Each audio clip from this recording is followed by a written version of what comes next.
automatics, IOAs, fence rows, and lawn care. Fence row spraying is also available for weed control. We are family owned and operated, licensed and insured, and farm ready. Howell Gene, Gene at yahoo.com. 352-629-2440. Gene Powell Pasture Mowing. 352-629-2440. Gene is a proud United States veteran. You know what you want to do in retirement, but do you know how to get there? Tune in to Coasting into Retirement with Gary Marriage of Nature Coast Financial Advisors, Sunday mornings at 8 to get answers to your retirement planning questions. Plan today so you can do the things you've always dreamt about doing in retirement. Listen Sunday mornings at 8 to Coasting into Retirement with Gary Marriage of Nature Coast Financial Advisors. Our firm offers insurance services. Hey, Matt, I know Sunrise Automotive does auto stuff, but I need some tires for my truck. Can you recommend someone? Yes, I can. We do that. No, I mean I need them installed and balanced and all that. Yep, we do that. Well, my son needed his windows tinted. Yep, we do that. I need my seat replaced. Yep, we do that too. I need a new roof line, and a new spoiler, and a new truck. Yep, we can even do that too. Okay, I get it. I suppose you can also do a radio show too. Well, as a matter of fact, join me, Matt Gibbs from Sunrise Automotive, every Tuesday at 10 for auto repair with personal care right here on The Source. Veterans Helping Veterans USA. Call 352-433-2320. We help veterans and their families with limited financial assistance, counseling, employment referrals, and a food and clothing bank. You can help in making a huge difference in the veterans' lives we serve by donating food, clothing, household items, or direct financial assistance. All donations are tax deductible. Veterans Helping Veterans USA. 352-433-2320. Thank you for your attention, and God bless America. You're getting ready to move and you work hard. That's why you call Two Men in a Truck, 352-289-0666. You need pros. Trained professional moving experts to do the heavy lifting for you. That's why you call Two Men in a Truck, 352-289-0666. They care about your things as much as you do, and they do it fast and right. That's why you call Two Men in a Truck, 352-289-0666. Visit twomeninatruck.com and get moving. 2 Men in a Truck. Shamrock Security Systems, 629-3223. Shamrock Security Systems is located here in Ocala, Florida. Shamrock Security Systems is a top-rated alarm company offering 24/7 monitoring, video surveillance, fire and flood protection. You'll sleep a little better once the job is done. Shamrock Security Systems for over 31 years. 629-3223. Get a 100% free quote from Shamrock Security. 629-3223. Now you've done it. Have you lost your mind? He's back. And you're listening again. A legend in his own mind. Don't believe me? Just ask him. Here's Tom Schmitz live on WOCA. The Source. It is Ocala Talk on a Friday. Coming up later in the show, we got Dumb Crook News at 10 o'clock. Mayoral candidates being here for their forum at 10:30. Galen, you know those on the line with me from Life South. Galen, you know, we're talking about what's went wrong in Afghanistan. I mean, you have now former administrations saying that they should reverse course in the aftermath of the terrorist bombings at the airport yesterday, scrap deadlines for pulling troops out, cut off dealings with the Taliban, and just reimmerse ourselves back in Afghanistan. I don't think we need to do that either. I just think we need to get in there and securely make sure that Americans and Afghan personnel who helped the Americans over the 20 years we were there get to safety and then let them have their country back. I'm okay with the pullout. I'm not okay with the non-plan for the pullout. Well, yeah, I think that's exactly right. I think this is what happens when the military becomes political, right? They start making political decisions instead of military decisions. Now, we may find out that, you know, the military had this plan and Biden, for political reasons, so he could stand on in the footprints of the Twin Towers, and the Pentagon said, hey, we are out of Afghanistan. 20 years later, I got this done, right? There's many who are saying that's exactly what happened, that this was purely political. And that is also a shame. So, I mean, I don't know. I don't believe in nation building. No. I think that's highly ineffective in the best situation. So I don't know. I mean, we did do a pretty good job in Japan. By the way, we still have bases in Japan. We still have bases in Germany. We still have a base in Kuwait.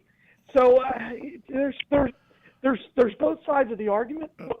But what I can tell you, this will be a history lesson on what not to do. Yeah. And before we went to the break, I will tell you this: if we start seeing images of ISIS, what are they called? ISIS-K. Now I guess beheading Americans. You know, like on YouTube and stuff. That'll change the whole game. That better change the whole game. Absolutely. Biden better step up. Correct. Right now, you know who's doing the most effective work in Afghanistan to get Americans to safety and the Afghan people to help the Americans to safety?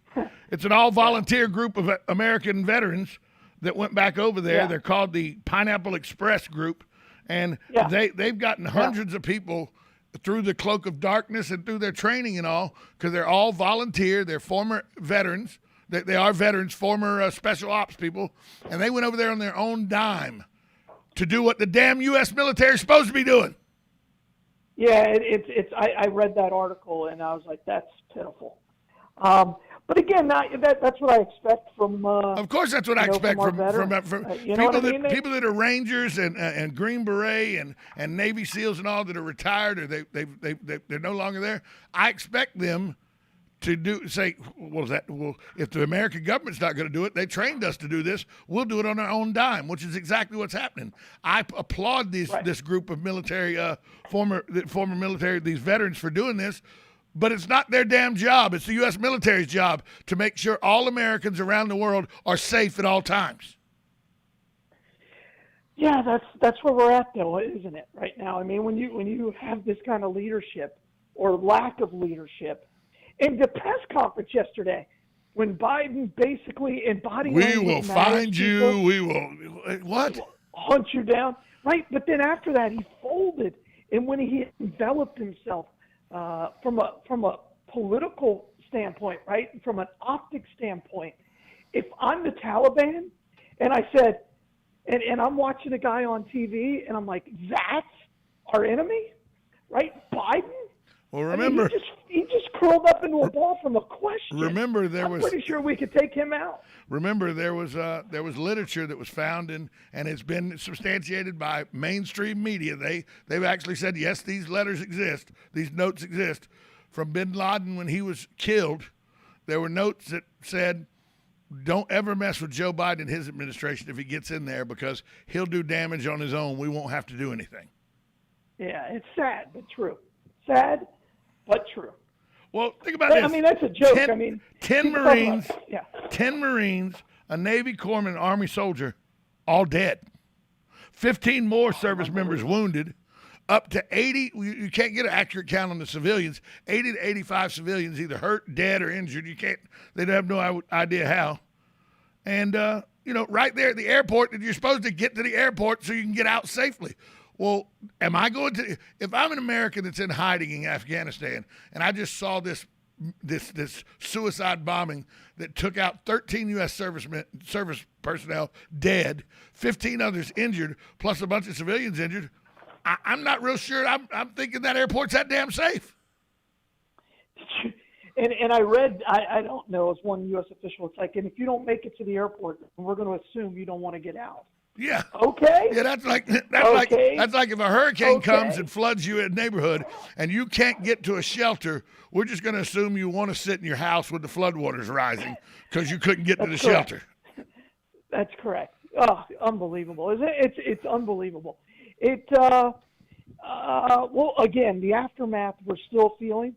What, more military personnel died in Afghanistan yesterday than the last year? I forgot what the number was. It was like I was shocked by it. Like 10 months or something. Wow. It was, yeah.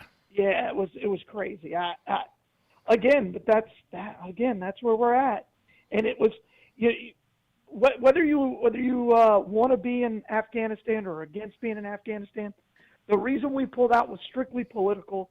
And I know Trump, when he wanted to pull out of Afghanistan and the agreements he made with the Taliban, I'm not completely sure that's true, But I guarantee you, Trump wouldn't have just sat by and watched this go down. Well, now, right? in the mainstream it's media. not in his character. In the mainstream media now is playing this up. They say that they have unnamed former Trump and Pence advisors that are saying that Donald Trump left behind an unsustainable presence in Afghanistan and a mess for the Biden administration, that this is all Donald Trump's fault, which is what the president said yesterday, which is, let me be sure that I don't say anything wrong, horse manure, in my opinion. Well, then change it. You're the president, right? You can change it, right? I mean, you changed our immigration policy that our Supreme Court decided was illegal, right? You've written all kinds of presidential decrees. You think you're a king, but this you're locked in on? You know what I mean? I mean, this is what you're locked in on? You changed the pipeline and you gave Russia billions of dollars, right, with a pipeline. That you could change.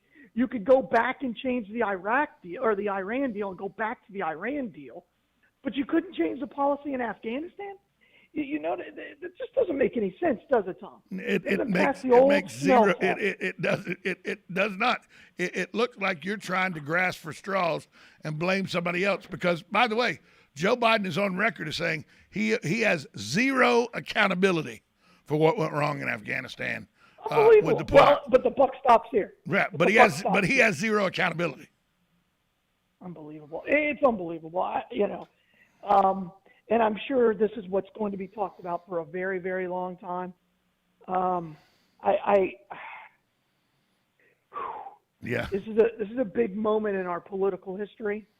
And again, this is why your vote matters so much. So vote.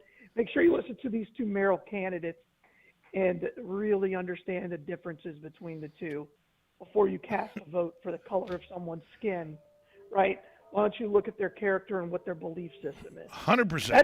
That's what I would say. And I would say that for anything. Let's change gears, but still keep you fired up. I am a minority. You by are. The way. I had somebody tell me I'm white. I'm like, I'm many things, but I'm not white. I saw this editorial piece by Jay Busby, and I don't know if you read it or not, but Jay Busby put out an editorial piece yesterday for Yahoo Sports. Are you ready for this? Jay Busby said, "Love him or loathe him. The most influential athlete of the 21st century, Colin Kaepernick." Yeah, I don't think that's hard to disagree with. That's hard to disagree with. I'm just surprised that LeBron James hadn't put out a tweet saying, no, it's me. Oh, that would be my other one. But you cannot. We can argue over all of it. You can argue whether you agree with Kaepernick or not, but he's been very influential in movements in the 21st century. You know why he's been so influential? Because everybody, and I mean everybody, has an opinion as to what he did, how he did it, and what exactly he's doing. Remember, that's influence. On August 26th, right? Yeah. Now this goes back to 2016, the third preseason game. He was asked in a press conference about his silent kneeling protest during the anthem, and here's what Colin Kaepernick said: "I'm not going to stand up to show pride in a flag for a country that oppresses black people and people of color. To me, this is bigger than football, and it would be selfish on my part to look the other way." Now, this is the same guy who said he don't celebrate 4th of July because his people weren't free, but yet in 2011, 2012, 2013, there are tweets going to celebrate 4th of July on the lake today, looking forward to being able to live in a free country. I appreciate that we live here. 4th of July is a great day. Again, as influential as he is, when did flip-flopping become okay across the – is it because politics flip-flop so much? Now we can just change our minds like our underwear and nobody calls us on it? Galen? I really don't think he feels that way anymore. I think he's just kind of locked in at this point, and he's realized, well, I'm making more money off the field than I was ever making on the field. So I'm going to let this ride. But here's the age-old question. and everybody, people bring it up. One guy got vilified for his taking of a knee when he would score a touchdown or something, and another guy is a advocate and a changer of society because he kneels during a national anthem. And you know who I'm talking about. You know as well as I do, for the entire time that he played football, the John 3:16 eye black, the kneeling afterwards, saying a prayer in the end zone. Tim Tebow vilified for that. Nobody can be that good. He's mockery, blah, blah. Colin Kaepernick does it against the presence of the United States flag, and he's a hero. Tim Tebow does it because he's praying to his God. I don't care who your higher power is. Tim Tebow's happens to be the same God I think is the higher power. But Tim Tebow was vilified. Colin Kaepernick's a hero. The only difference between the two is their message, what they're kneeling for. They're both kneeling for what they think is right. But the only other difference is their skin color. Same position, same everything. But one was for God, one was for against freedom or against oppression. Position, not the same physical, psychological or philosophical. No, I mean football position. Right, I understand. And both of them, by the way, in the league, in my opinion, not in the league, because they can't play the position very well. Has nothing to do with their stances or their kneeling. If you look at it from a strictly football standpoint, neither one of them can play the position very well. Sure. I'm just, sure. I think the Colin Kaepernick thing has been beaten down to death. And I said it at the time. I believe he has every right to do it. Whether he should or not, that's up to him. And I've also stated, and I had to deal with this with the teams I coached. We talked about it all the time. And I would say, look, if you really want to bring attention to something, then do it on your time, right? So if you really feel that you want to do this, then do it during the introductions. Do it when the players are being introduced. Take a knee. I said, because if you're on my team and you're playing for my team, you're going to stand. I said, because I know a lot of people who fought to defend your right to do that, and on my team, you're going to honor that. That's it. That's the end of it, right there. And so if you want to do it during player introductions, if you want a knee. That's about it. Yeah, I just don't. And the national anthem has not always been something that television has broadcast. No, and again, it wasn't really broadcast unless there was a famous singer. And then Colin Kaepernick made it a thing, and then your woke media is like, I'm going to get all over this because this is fantastic. Look at this guy. Look at this guy. I mean, it was always played at baseball games and all, but it wasn't. The NFL didn't even show the national anthem being played or anything. Up until we can argue whether or not I'm not even sure it should be played at football games. Even if it is played at football games, why? What do we? You and I do high school football. We've done high school football for WOCA. I did it with Tom James. You've done it for the last 3 or 4 years. When the national anthem was about to be played at the stadium, I go, folks, we'll be right back after this short timeout. You're listening to Friday Night Football, and we go and take a break. They run commercials at Central while we all stand up, take our hats off, and show respect to the flag. Then they come back for the national anthem, and we come back on the air. That's how we did it. I don't know if you guys do it the same way, but that's how we did it. Yeah. And that way there was no controversy. We were like, why would you go away from break? I said, because it's terrible radio. It's horrible radio. You got a high school band. You got a high school band out there, and you can barely hear it. It's just terrible radio. It's terrible TV too. You should go because Whitney Houston riled everybody up at Desert Storm and all. That was a pretty good radio. Of course it was, but that doesn't. You don't have to play. You don't have to show the national anthem on TV. Because by the way, how many people in their house with the game on their TV actually stop what they're doing, take their hats off, or put their hand over their heart and watch the national anthem on TV? How many people actually do that? You're sitting on your butt. Yeah. So, yeah, and again, I'm not. That's what I've always felt is like, what do we have to play this? I don't know. Because if you don't play it on TV, it's not near as big a story as it is because it was on TV where millions and millions could see it. It's also like the Pledge of Allegiance in school. Do we need the Pledge of Allegiance in school? I don't know. Is it that important that we indoctrinate our kids into pledging their allegiance to this country? I don't know. To me, it's the same thing. Well, a lot of people will tell you this Pledge Allegiance. Well, we did it when we were kids. It didn't hurt us. Why can't they do it? No, and I understand that. I mean, and then I've heard, well, it's just words. I'm like, okay, then it doesn't matter one way or the other. Yeah, we also had cursive writing taught to us. They don't teach that in school anymore. Oh, thank God. Cursive writing's terrible. It was the worst, and it was torture. It was literally torture. I sucked at it. It didn't help that I sucked at it. And my third grade teacher never taught me it. Well, and I was in parochial school where handwriting was a grade.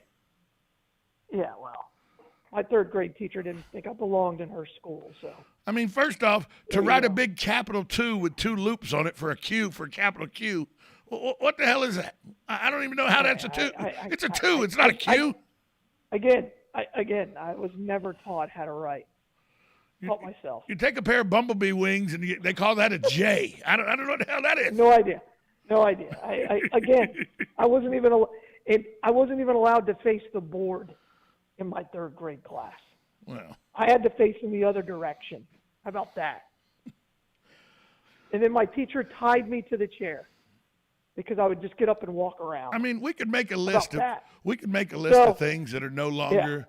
Yeah. I bet we could make a list of things that have run past their efficacy in society today. I mean, cursive writing right there. There's one. I don't think I ever write in cursive at all. I don't think I have. Another thing? Unless you're going to be an engineer or a rocket scientist or something, why the hell do I need to know algebra 2, geometry, and calculus? Why aren't you teaching me how to fill out a checkbook and how to or how to keep my finances? Teach me how to file taxes, stuff like that. I'm never going to use in my life, in what I've chosen to do, I'm never going to use multiplying, adding, dividing, and subtracting the alphabet, which is what algebra is. I'm never going to use it. Well, you could just learn how to use a cell phone. Yeah. Hello. Right. And at some point, that's what will become is there will be a class on how to use. And by the way, they already have classes on how to use a calculator. Right. In elementary school. My cell phone has the option of a regular calculator or the scientific graphing calculator.